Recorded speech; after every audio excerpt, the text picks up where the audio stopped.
তো অবশেষে কিন্তু তুফান সিনেমার ফার্স্ট লুক প্রকাশ ছিল। রায়হান রাফি পরিচালিত 2 বাংলা যৌথ প্রযোজনায় তৈরি হচ্ছে তুফান সিনেমা। আর রাফি তার নিজের ফেসবুক পেজে এই ফার্স্ট লুকটা শেয়ার করেন। তিনি লেখেন, আগাম শুভ জন্মদিন সুপারস্টার শাকিব খান। এরপর লাভের একটা ইমোজি দেয়। তারপর লেখেন, তুফানের অফিসিয়ালি ফার্স্ট লুক আপনাদের জন্য উপস্থাপন করছি। তো এই ফার্স্ট লুক আপনারা দেখতেই পাচ্ছেন, সেই বাংলাদেশের কিং খান শাকিব খান ব্যাপক একটা লুকে তাকে আমরা দেখতে পাচ্ছি। রায়হান রাফি কিন্তু আগেও জানিয়েছিলেন যে তুফান সিনেমা একজন গ্যাংস্টারের গল্পকে কেন্দ্র করে। শাকিব খানের এই লুক প্রকাশ্যে আসার পর থেকে জল্পনা আর সত্য হয়। একটা গ্যাংস্টার লুকে আমরা শাকিব খানকে দেখতে পাচ্ছি। একটি অভিজাত আসনে বসে পায়ের উপর পা তুলে, ঠোঁটে সিগারেট, ঘাড় পর্যন্ত এলোমেলো চুল, চোখে সানগ্লাস, একমুখ দাড়ি আর সাদা শার্টের ওপর একটা কালো ব্লেজার। তার সামনে রয়েছে AK-47।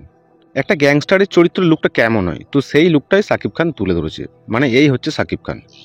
আর যিনি পরিচালনা করছেন রায়হান রাফি, তাকে ধন্যবাদ জানানো অবশ্যই দরকার।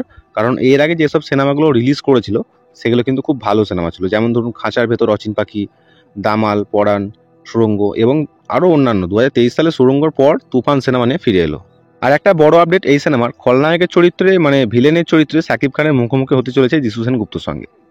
কলকাতার জনপ্রিয় অভিনেতা যিশু সেনগুপ্ত এই প্রথমবার মনে হয় শাকিব খানের সাথে কাজ করছেন। তার চরিত্রটা দেখার মতন হতে চলেছে এই সিনেমাটার মধ্যে। কারণ যিশু সেনগুপ্ত খলনায়কের চরিত্র খুব সুন্দরভাবে ফুটিয়ে তুলতে পারে। শুরু হয়েছে বিগ বাজেটের সিনেমা তুফানের শুটিং।